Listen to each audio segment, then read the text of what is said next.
Welcome back. আশা করছি আপনারা সকলেই ভালো আছেন। তো আজকের এই ভিডিওতে মূলত আমরা একটি happy birthday video editing tutorial দেখাবো এবং সেটা হচ্ছে ইনশট অ্যাপ্লিকেশনটি দিয়ে। ওকে, এর আগে আমরা মূলত ক্যাপকাট অনেক ভিডিও করছি। জাস্ট আজকে এই ভিডিওটা হবে ইনশটের উপরে। জাস্ট আমরা এখান থেকে ইনশট অ্যাপ্লিকেশনটিকে ওপেন করার পর ভিডিও অপশনে ক্লিক করবো, নিউ অপশনে ক্লিক করবো। এখান থেকে ভিডিওস অপশনে চলে যাবো। আমরা প্রথমে একটি লিরিক্যাল ভিডিও সিলেক্ট করবো। সিলেক্ট করে জাস্ট টিকমার্ক অপশনে ক্লিক করবো।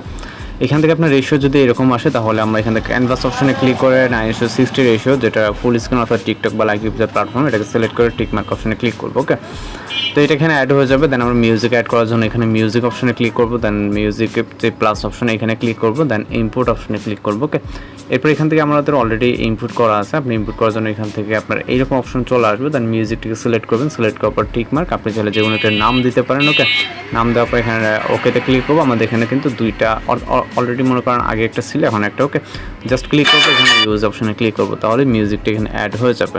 ওকে, অ্যাড হয়ে যাওয়ার পর এখান থেকে আপনি ভলিউম অ্যাডজাস্ট করতে পারবেন। দেন টিকমার্ক অপশনে ক্লিক করবেন, মিউজিকটা অ্যাড হয়ে যাওয়ার পর এরপর হচ্ছে আমরা এখান থেকে ফটোস অ্যাড করবো, যে প্লাস এখানে দেখতে পাচ্ছেন এখানে। দেন ভিডিও অ্যান্ড ফটো অপশন, এরপর হচ্ছে ফটোস অপশনে চলে যাবো।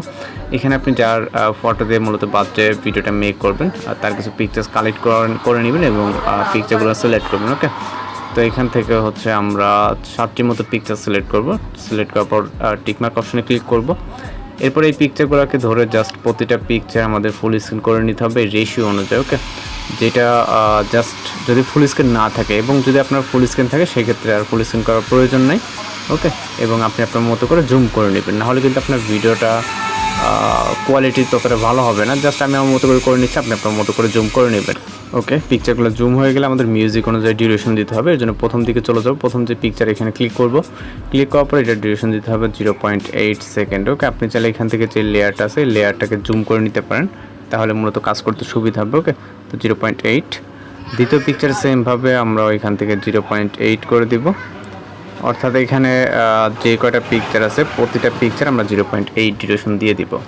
ওকে, ডিউরেশনগুলো সেট হয়ে গেলে আমরা চলে যাবো ভিডিও সেট প্রথম দিকে, অর্থাৎ যে ফটোস আছে এখানে প্রথম দিকে। অ্যানিমেশন সেট করার জন্য জাস্ট পিকচার ক্লিক করবো, এখান থেকে রাইট সাইডে চলে যাবো আমরা অ্যানিমেশন, এটা ডিউরেশন। এখান থেকে আপনি চাইলে একবারে ডিউরেশনগুলো সেট করতে পারেন। ওকে, তো আমরা অ্যানিমেশন অপশনের দিকে চলে যাব, অ্যানিমেশন এবং কম্বো ক্যাটাগরিতে যাবো। এখানে হিউজ পরিমাণে আপনার অ্যানিমেশন আছে, এর ভিতর থেকে যেটা ভালো লাগে জাস্ট ওইটা দিয়ে রাখতে পারেন।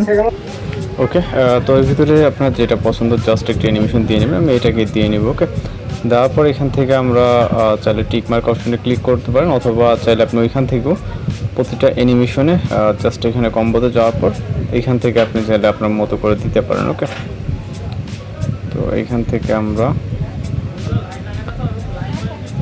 থেকে আমরা প্রতিটা পিকচারের জন্য কম্বো ক্যাটাগরিতে যাওয়ার পর এই অ্যানিমেশনটাকে দিয়ে দেবো। আপনারা চাইলে যে কোনো একটা অ্যানিমেশন দিতে পারেন আপনাদের পছন্দ মতো। ওকে, অ্যানিমেশনগুলো কমপ্লিট হয়ে গেলে এখান থেকে চলে যাবো আমরা ফটোসের স্টার্টিং পয়েন্টে। ওকে, এখান থেকে আমরা কিছুটা জুম করে নিব, ওকে, সুবিধার্থে। দেন স্টার্ট পয়েন্টে এসে আমরা এখান থেকে উপরে দেখতে পারবো পিএলপি বলে একটা অপশন, জাস্ট এখানে ক্লিক করব। এখানে ক্লিক করার পর আমরা ফটোস অপশন থেকে একটি পিএনজি ফটো পাবো, যেটা ভিডিও ডেসক্রিপশনে দেওয়া থাকবে। জাস্ট এটাকে সিলেক্ট করে অ্যাড করবে এবং এটাকে ফুল স্ক্রিন করে জাস্ট নিচে নিয়ে বসিয়ে দিব। ওকে, এবং এইটাকে আমাদের এন্ডিং পর্যন্ত দিয়ে দিতে হবে। ওকে, জাস্ট এন্ডিং পর্যন্ত দিয়ে দিব। এখন জাস্ট যদি আমরা ভিডিওটিকে এখান থেকে জাস্ট প্লে করি, এখানে মিউজিক অলরেডি অ্যাড করা আছে এবং ভিডিও এডিটিং করা আছে, আপনি আপনার মতো করে দেখে দেন ভিডিওটিকে এক্সপোর্ট করবেন। ওকে, তো আমরা এখন জাস্ট এক্সপোর্ট করার জন্য টিকমার্ক অপশনে ক্লিক করে এখান থেকে সেভ অপশনে ক্লিক করবো এবং আপনি আপনার ভিডিও রেজুলেশনে এখান থেকে সেভ অপশনে ক্লিক করলে আমাদের ভিডিওটি লোডিংয়ে সেভ হয়ে যাবে।